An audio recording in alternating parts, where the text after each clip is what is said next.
Hello friends, welcome to my channel. Muskan के आने वाले एपिसोड के अपडेट आपके लिए लेकर आए। उससे पहले प्लीज़ चैनल को सब्सक्राइब कर लीजिए। जो प्रेस कॉन्फ्रेंस वाले आते हैं सर जी का सत्कार करने के लिए, वो मुस्कान से कुछ सवाल पूछते हैं। कुछ देर पहले का दिखाया गया है। रौनक जो है वो मुस्कान के आउट हाउस में आकर शिफ्ट हो जाता है। सर जी के आउट हाउस में आकर शिफ्ट हो जाता है मुस्कान के साथ में। वो कहता है कि मैं यहाँ पर बैग रख रहा हूँ। तभी मुस्कान जो है पुलिस कांस्टेबल का फॉर्म भर रही होती है। वो दिखा देती है रौनक को। वो कहती है कि रौनक जी, ये पुलिस कांस्टेबल के लिए मैंने अप्लाई किया है। रौनक कहता है कि ये सब कुछ करने की क्या ज़रूरत है तुम्हें मुस्कान, ये सब कुछ मत करो। तभी मुस्कान कहती कि रौनक जी, जैसे आपने ठाना है वैसे मैंने प्रण लिया है सर जी को सज़ा दिलाने के लिए, और ये उसके लिए मेरा पहला स्टेप होगा। ऐसा जो है मुस्कान कह देती है रौनक से। तभी रौनक कहता है कि ठीक है, जब तुमने ठान ही लिया है तो तुम्हें जो करना है वो तुम करो, और मुझे जो करना है मैं वो करूँगा। एक बात बता दे तुम्हें, कल प्रेस कॉन्फ्रेंस और सर जी के सत्कार के लिए सब जो है बाहर से आ रहे हैं, तो तुम कुछ गड़बड़ ना करना, क्योंकि उसका सब मैनेजमेंट मैं कर रहा हूँ। तभी मुस्कान कहती कि ठीक है, कल मैं वादा करती हूँ कोई भी गड़बड़ मेरे हाथ से नहीं होंगी। ऐसा रौनक को कह देती है। दूसरी तरफ मुस्कान जो है वो देखती है पूरा फॉर्म के बारे में, और वहाँ पर जो है उसके पास कैरेक्टर सर्टिफिकेट नहीं होता बस फॉर्म कंप्लीट करने के लिए। वो फ़ोन लगाती है कहीं से उसे कैरेक्टर सर्टिफिकेट मिल जाए, कॉलेज से या फिर जहाँ पर उसने इंटर्नशिप की है वहाँ से। वो फ़ोन लगा रही होती, पर पॉसिबल नहीं होता आज के आज मिलना। कल बुलाया जाता है मुस्कान को। ये सब कुछ बात जो है बंटी बाहर खड़े होकर सब सुन लेता है, और उसके पेट में रहा नहीं जाता कि वो कैसे भी कर जल्दी से बात बता दे। वो जाता है बुआ जी के कमरे में। बुआ जी को कहने लगता है कि माँ, तुम्हें पता है मुस्कान जो है वो सर्टिफिकेट काट रही है। वो कहती कि क्या? तभी वो कहता है कि कैरेक्टर सर्टिफिकेट, क्योंकि उससे पुलिस भर्ती में हेड कांस्टेबल के लिए अप्लाई किया है। तभी जो बुआ होती वो कहती कि वाह, कितनी अच्छी खबर सुनाई है ना। वैसे भी लवली जो है कुछ दिन अपने ससुराल में चले जाएंगे। कुछ दिनों के बाद डॉली शादी कर ससुराल में चले जाएंगी, और रौनक तो इस घर का मतलब जायज़ वारिस है ही नहीं। जायज़ वारिस कौन हुआ? तू। और सारी प्रॉपर्टी तेरे नाम हो गई। वैसे लवली ने कुछ प्रॉपर्टी ले भी ली, तो सारी बाकी की प्रॉपर्टी तेरे नाम हुई। रौनक और मुस्कान ऐसे ही कुछ करते रहे, और सर जी के भैया की नज़र में आ जाए बस, तो फिर सारी प्रॉपर्टी तो तेरे ही नाम होंगी, और तू एकलौता वारिस होगा इस परिवार का। मुस्कान जो है घर में आ जाती है गायत्री के पास, गायत्री से आशीर्वाद देने के लिए, कि वो जो है दो चीज़ों के लिए आशीर्वाद चाहती है। एक तो पुलिस कांस्टेबल की भर्ती मतलब भर्ती हो रही है, तो उसमें वो एग्ज़ाम वगैरह दे रही है इसके लिए। और दूसरी बात, कल जो मतलब प्रेस कॉन्फ्रेंस की अरेंजमेंट होने वाली है, वहाँ पर जो है उसे काम करना है, क्योंकि उसका लिया हुआ कर्जा जो है उसे चुकाना है थोड़ा बहुत।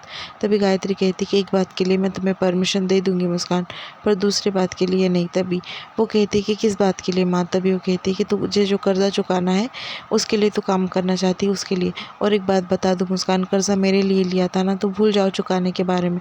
तभी मुस्कान कहती कि नहीं माँ, ये मेरे सेल्फ रिस्पेक्ट का सवाल है। काम कर कुछ पैसे जुटा कर जो है मैं कर्जा चुका दूंगी। ऐसा जो है मुस्कान कह देती गायत्री से।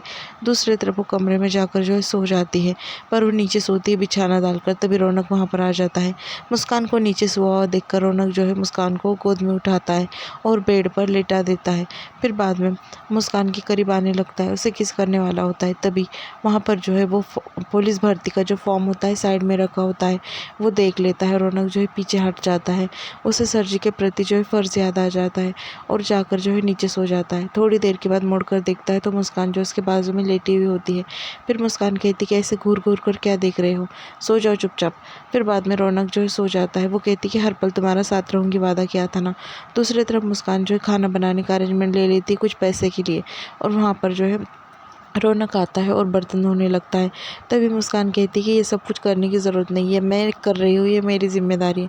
तभी रौनक कहता है कि ये सब कुछ तुम मुझे मत सिखाओ, मुझे क्या करना है मैं कर लूँगा, और वैसे भी पति हूँ तुम्हारा, और पत्नी का साथ देना जो है मेरा फ़र्ज़ है। तुम नहीं चाहती हो मैं तुम्हारे साथ रहूँ, फिर ये तुम्हारी प्रॉब्लम है, पर मैं तुम्हारा साथ हमेशा दूँगा। ऐसा मुस्कान से कहने लगता है। तभी वो कहती है कि ठीक है, बर्तन साफ़ करना चाहते हो ना, अपने चेहरे की तरफ बर्तन चमका देना, जाओ। ऐसा रौनक से वो कह देती है। और फिर बाद में रौनक और मुस्कान जो है दोनों साथ में मिलकर जो है काम करने लगते हैं। रौनक जो है बर्तन धोने लगता है और मुस्कान खाना बनाने लगती है। दोनों एक दूसरे को देखने लगते हैं। अच्छे से काम करने लगते हैं। उतने में वहाँ पर गायत्री आ जाती है। गायत्री जो है वो रौनक को बर्तन धोते हुए देख लेती है और कहती है कि ये क्या कर रहे हो। फिर मुस्कान जो है रौनक को बाहर भेज देती है। दूसरी तरफ सम्मान समारोह के लिए पूरे मीडिया वाले वहाँ पर आ जाते हैं। सर जी जो है वहाँ पर बैठे होते हैं और फिर रौनक दूसरी तरफ खड़ा होता है। तभी सर जी जो है रौनक को बुलाते, बचवा आकर यहाँ पर बैठ जा, और सब परिवार के साथ में रौनक को बिठाते और कहते कि अब हुआ मेरा परिवार पूरा। दूसरी तरफ जो प्रेस कॉन्फ्रेंस वाले होते हैं वो स्कूल बनाने के लिए और सबकी हेल्प करने के लिए सर जी को जो है वो आदर सम्मान दे देते हैं और कहते हैं कि तुम अपने लिए कुछ कहना चाहोगे। तभी वो कहते हैं कि बस मेरा परिवार मेरे साथ है और परिवार के सिवा मेरा कुछ नहीं होता। इस अवार्ड के असली हकदार मेरे परिवार है। फिर बाद में रौनक से पूछते हैं, तभी रौनक जो है सर जी की अच्छी खासी तारीफ कर देता है कि भगवान के समान है, ऐसा वैसा बोल देता है। मुस्कान को काफ़ी गुस्सा आ रहा होता है कि सर जी की ऐसी तारीफ कर रहा है एक एहसान की वजह से बस। फिर सर जी और सबका भाषण वगैरह कंप्लीट हो जाता है। तभी मीडिया वाले वहाँ पर बैठे होते हैं। मुस्कान की नज़र जो है मीडिया वाले पर पड़ जाती है। फिर बाद में मीडिया वाले जो मुस्कान के पास जाने लगते हैं। तभी रौनक कहता है जो सवाल करने हमें करो, उससे कोई सवाल मत करो, उसने जो है खाने का पूरा अरेंजमेंट देख लिया है और उससे उसका काम करने दो। तभी मीडिया वाले कहते हैं कि हमें बस कुछ सवाल करने हैं। और उस दिन जो है ये अनशन पर भी बैठी थी ना, बुआ जी आती है और मुस्कान को कहती है कि तारीफ में कुछ कह दो। तभी मुस्कान कहती है कि मुझे कुछ नहीं कहना, मुझे काम है।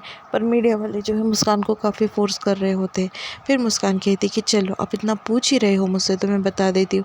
अलग टोन में मुस्कान बात करती है। वो कहती है कि क्या बताएं इनके बारे में, ये परिवार के लिए कुछ भी कर सकते, परिवार को जोड़ने के लिए कुछ भी कर सकते, क्योंकि है ये महान इंसान, कितने में जुर्म कर सकते हैं।